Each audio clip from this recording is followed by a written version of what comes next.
আসসালামু আলাইকুম শিক্ষার্থী বন্ধুরা, আমার YouTube channel math coaching BMA online ক্লাসের পাঠ উপস্থাপনায় সবাইকে স্বাগতম। তাহলে দেরি না করে চলো শুরু করা যাক। শিক্ষার্থী বন্ধুরা, আমাদের আজকের টপিক হচ্ছে আবৃত দশমিক ভগ্নাংশের বিয়োগ, পর্ব 11। তোমাদের বইয়ের পৃষ্ঠা 13 পৃষ্ঠাতে দেখো উদাহরণ 12। 8.2 পৌনঃপুনিক 43 থেকে 5.24 পৌনঃপুনিক 673 এই ভগ্নাংশ থেকে এই ভগ্নাংশ বিয়োগ করতে হবে। এখন আমরা দেখতে পাইতেছি এই ভগ্নাংশটা আবৃত দশমিক ভগ্নাংশ, এটাও আবৃত দশমিক ভগ্নাংশ। এখন আবৃত দশমিক ভগ্নাংশ থেকে আরেকটি আবৃত দশমিক ভগ্নাংশ যখন বিয়োগ করব অথবা যোগ করব, আবৃত দশমিক ভগ্নাংশের যোগ বিয়োগ করার সময় এই ভগ্নাংশগুলোকে প্রথমে সদৃশ করে নিতে হয়। এখন এই প্রদত্ত দুটি ভগ্নাংশ সদৃশ কিনা তা যাচাই করার জন্য আমি প্রথমে একটি চার্ট তৈরি করে নিয়েছি। দেখো তোমরা, এই চার্টের বাম দিকের কলামে লেখা আছে প্রদত্ত ভগ্নাংশ, তারপরের কলামে পূর্ণ অংশ, তারপরে অনাবৃত অঙ্ক সংখ্যা, তারপর আবৃত অঙ্ক সংখ্যা, তারপর আবৃত অঙ্ক সংখ্যার লসাগু। এখন এই চার্টের বিভিন্ন অংশ আমরা এই প্রদত্ত ভগ্নাংশ দুটি দ্বারা পূর্ণ করি। এখন দেখো, এই প্রথম ভগ্নাংশের দিকে খেয়াল করো। এই 8.2 পৌনঃপুনিক 43, তো এই যে এখানে পূর্ণ অংশ কলামে প্রথম ভগ্নাংশের পূর্ণ অংশ কত? দশমিক বিন্দুর বাম দিকে যেটা থাকে সেটা হচ্ছে পূর্ণ অংশ, তাহলে দশমিক বিন্দুর বাম দিকে আছে 8 হলো পূর্ণ অংশ। দ্বিতীয় ভগ্নাংশে আসো, দশমিক বিন্দুর বাম দিকে রয়েছে 5, তাহলে 5 হলো এই ভগ্নাংশের পূর্ণ অংশ। তারপর আসো অনাবৃত অঙ্ক সংখ্যা। এই প্রথম ভগ্নাংশে দেখো দশমিক বিন্দুর ডান দিকে যে একটা অঙ্ক 2 রয়েছে, এই 2 হচ্ছে অনাবৃত অঙ্ক, কারণ এই 2 অঙ্কের উপরে কোনো পৌনঃপুনিক ডট নাই, এই জন্য এই 2 হচ্ছে অনাবৃত অঙ্ক। তাহলে এখানে অনাবৃত অঙ্ক একটি, এই কারণে অনাবৃত অঙ্ক সংখ্যা এখানে হবে 1। এবার দ্বিতীয় ভগ্নাংশের দিকে তোমরা একটু দেখো, দশমিক বিন্দুর ডান দিকে এই যে 2 এবং 4 এই দুটি অঙ্কের উপর কোনো পৌনঃপুনিক ডট নাই, এই কারণে এই দুটি অঙ্ক হচ্ছে এই 2 এবং 4 এই দুইটি অঙ্ক হচ্ছে অনাবৃত অঙ্ক। তাহলে এই ভগ্নাংশে অনাবৃত অঙ্ক সংখ্যা 2। তারপর আসো আবৃত অঙ্ক সংখ্যা এই কলামে। এখন প্রথম ভগ্নাংশের দিকে খেয়াল করো, প্রথম ভগ্নাংশে আবৃত অঙ্ক হচ্ছে 4 এবং 3, কারণ 4 এবং 3 এর উপরে পৌনঃপুনিক ডট রয়েছে, এই কারণে 4 এবং 3 হচ্ছে আবৃত অঙ্ক। তাহলে এখানে আবৃত অঙ্ক দুটি, একটি অঙ্ক হচ্ছে 4, আরেকটি অঙ্ক হচ্ছে 3, তাহলে এই ভগ্নাংশে আবৃত অঙ্ক সংখ্যা 2। এবার দ্বিতীয় ভগ্নাংশে আসো, দশমিক বিন্দুর ডান দিকে আবৃত অঙ্ক হচ্ছে 3টি, আবৃত অঙ্ক 3টি হচ্ছে 6, 7, 3। হ্যাঁ, এই 3টি অঙ্ক আবৃত অঙ্ক, তাহলে আবৃত অঙ্ক সংখ্যা এখানে হবে 3। এখন দেখো, অনাবৃত অঙ্ক সংখ্যা উভয় ভগ্নাংশে এক নয়, ভিন্ন ভিন্ন। আবার আবৃত অঙ্ক সংখ্যাও উভয় ভগ্নাংশে ভিন্ন ভিন্ন, এই কারণে এই প্রদত্ত দুটি ভগ্নাংশ অসদৃশ। যেহেতু অনাবৃত অঙ্ক সংখ্যা উভয় ভগ্নাংশে ভিন্ন ভিন্ন, আবৃত অঙ্ক সংখ্যা উভয় ভগ্নাংশে ভিন্ন ভিন্ন, এই কারণে প্রদত্ত দুটি ভগ্নাংশ অসদৃশ। এখন যেহেতু এই প্রথম ভগ্নাংশ থেকে দ্বিতীয় ভগ্নাংশ আমরা বিয়োগ করব, এই কারণে আমরা প্রথমে এই ভগ্নাংশ দুটিকে সদৃশ করে নিতে হবে। তো সদৃশ করলে দশমিক বিন্দুর ডান দিকে উভয় ভগ্নাংশে অনাবৃত অঙ্ক সংখ্যা হবে একই এবং আবৃত অঙ্ক সংখ্যাও একই। এখন সদৃশ ভগ্নাংশে অনাবৃত অঙ্ক সংখ্যা কত হবে, এটা আমরা কিভাবে স্থির করব। দেখো, অনাবৃত অঙ্ক সংখ্যার কলামের দিকে দেখো কোন সংখ্যাটা সবচেয়ে বেশি। এই যে টু হচ্ছে সবচেয়ে বেশি। তাহলে সদৃশ ভগ্নাংশে এই প্রদত্ত ভগ্নাংশ দুটির সদৃশ ভগ্নাংশে অনাবৃত অঙ্ক সংখ্যা হবে এই যে এখানে সবচেয়ে বেশি সংখ্যায় যেটা আছে ওই সংখ্যায়, অর্থাৎ সদৃশ ভগ্নাংশে অনাবৃত অঙ্ক সংখ্যা হবে দুটি। এবার আসো, আবৃত অঙ্ক সংখ্যা কত হবে সদৃশ করলে। আবৃত অঙ্ক সংখ্যা হবে এই যে আবৃত অঙ্ক এখানে 2 এবং 3 এর লসাগু এর সমান। তো 2 এবং 3 এর লসাগু এখানে নামে একটা কলাম আছে, আবৃত অঙ্ক সংখ্যার লসাগু। তো 2 এবং 3 এর লসাগু করলে 6 হয়। তাহলে এখানে হবে এই যে লেখা আছে আবৃত অঙ্ক সংখ্যার লসাগু। আবৃত অঙ্ক সংখ্যা বলতে এই যে 2 এবং 3, এই 2 এবং 3 এর লসাগু পাইলাম 6। এখন এই প্রদত্ত ভগ্নাংশ দুটিকে যখন আমরা এখন সদৃশ করব, সদৃশ করলে উভয় ভগ্নাংশে অনাবৃত অঙ্ক সংখ্যা হবে 2 এবং আবৃত অঙ্ক সংখ্যা হবে 6। ঠিক আছে, এখন আমরা এখানে লিখব যে এখানে অনাবৃত অঙ্ক সংখ্যা, অনাবৃত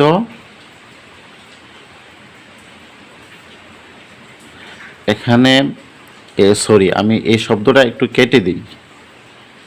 এখানে সদৃশ ভগ্নাংশ দ্বয়ে, কারণ এই ভগ্নাংশ দুটিকে তো প্রথমে আমাকে সদৃশ করে নিতে হবে, তারপর আমরা বিয়োগ করব। তাহলে এই জন্য লিখি আমি এখানে সদৃশ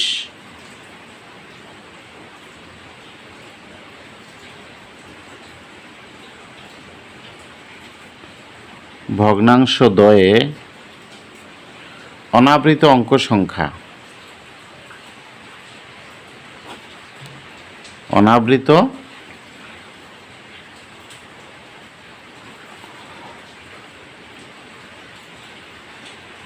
অঙ্ক সংখ্যা সমান 2 এবং আবৃত অঙ্ক সংখ্যা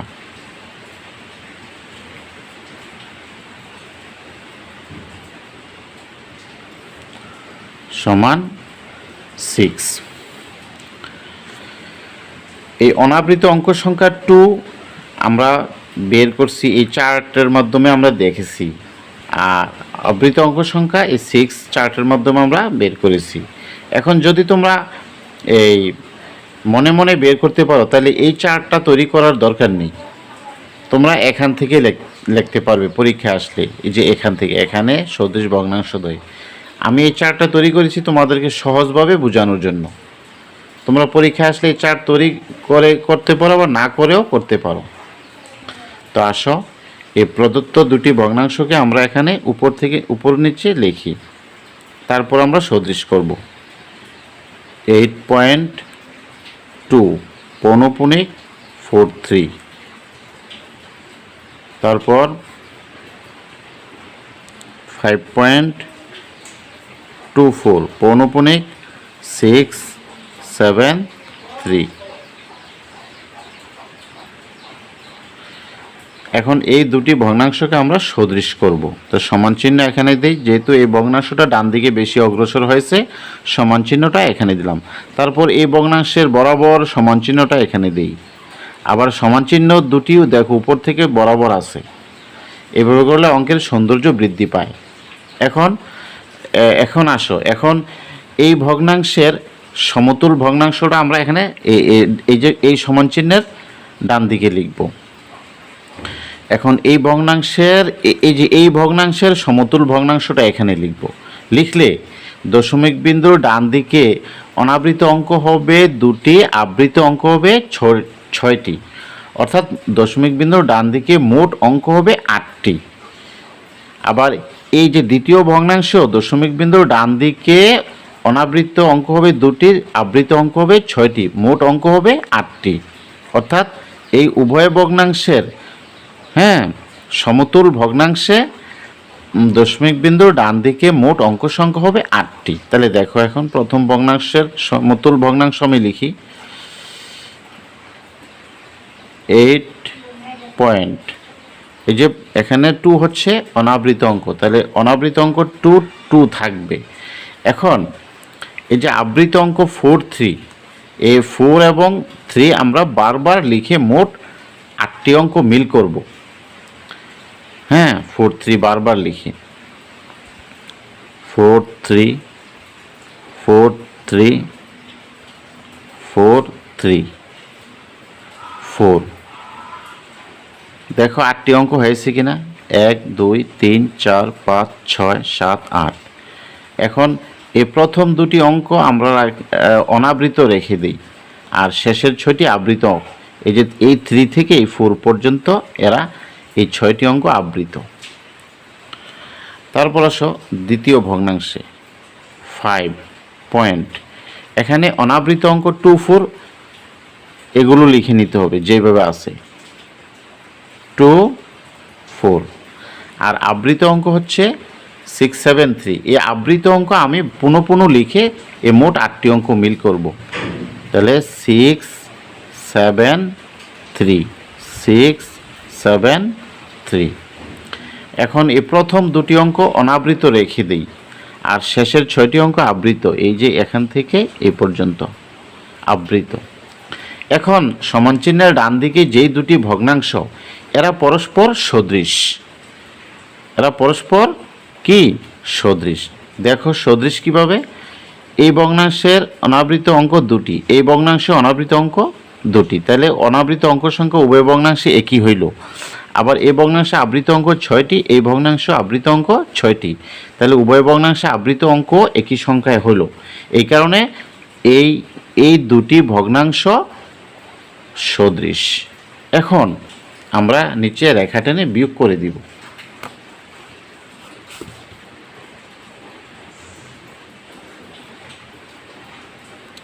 আমি আমার মতো করে বিয়োগ করি। 3 আছে 4 হবে,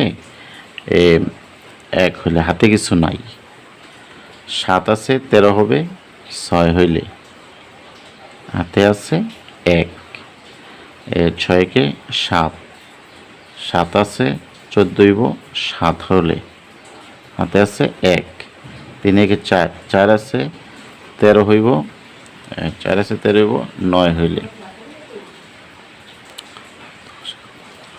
9 হইলে হাতে আছে 1, 7 একে 8, 8 আছে 14 হইব, 6 হইলে হাতে আছে 1, হাতে আছে 1, 6 আর 1 7, 6 আর 1 7। তোমরা একটু খেয়াল করো, হাতে আছে 1, আর এই 6 আর 1 যোগ করলে হয় 7, 7 আছে 13 হইব, 6 হইলে হাতে আছে 1। এখানে তোমাদেরকে একটু থামতে হবে, এখানে এখানে 7 আছে 13 হইব, 6 হইলে হাতে আছে 1। এই যে হাতে আছে 1, এখানে এই যে 3 এবং 6 হলো এই সর্ববাম দিকের পৌনঃপুনিক অঙ্ক। সর্ববামের পৌনঃপুনিক অঙ্ক বিয়োগ করার সময় হাতে যেটা থাকে সেই হাতের অঙ্কটা আবার সর্বডান দিকের আবৃত অঙ্ক থেকে আবার বিয়োগ করে দিতে হবে। তাহলে এখানে সর্বডান দিকের আবৃত অঙ্ক 1, এই 1 থেকে আবার ওই হাতের একটা বিয়োগ করে দিতে হবে। এটা তোমরা মনে রাখবে। সর্ববাম দিকের পৌনঃপুনিক অঙ্কগুলোতে বিয়োগের সময় হাতে যেটা থাকে সেই অঙ্কটা আবার সর্বডান দিকের আবৃত অঙ্ক থেকে বিয়োগ করে দিতে হবে।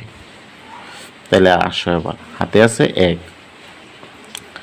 4 একে হাতে রেখে আবার এখানেও যোগ করতে হবে, 4 একে 5, 5 আছে 14 হইব, 9 হইলে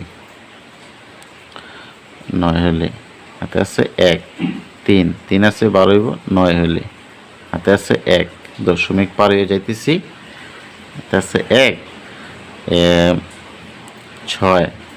6 আছে 8 হইব, 2 হইলে হাতে কিছু নাই। হ্যাঁ, 9 6। হ্যাঁ, তারপরে এখন আমি কি করব, আবার এই একটা বিয়োগ করে দিতে হবে। হ্যাঁ, তাহলে 1 থেকে 1 বিয়োগ করলে 0, তারপরে 6, তারপরে 7, তারপর 9, তারপর 6 6 9 9.2। এখন এই বিয়োগ ফলে এই দুটি অঙ্ক আমরা কি রাখবো? অনাবৃত। এই যে দশমিক বিন্দুর ডান দিকে প্রথমে অনাবৃত অঙ্ক থাকে আর শেষে থাকে আবৃত। তো প্রথম দুটি অঙ্ক আমরা অনাবৃত রাখি আর শেষের 6টি আবৃত। এই যে আবৃত। এই সংখ্যাটি হচ্ছে নির্ণেয় বিয়োগফল। তাহলে আমরা লিখতে পারি নির্ণেয় বিয়োগফল। নির্ণেয়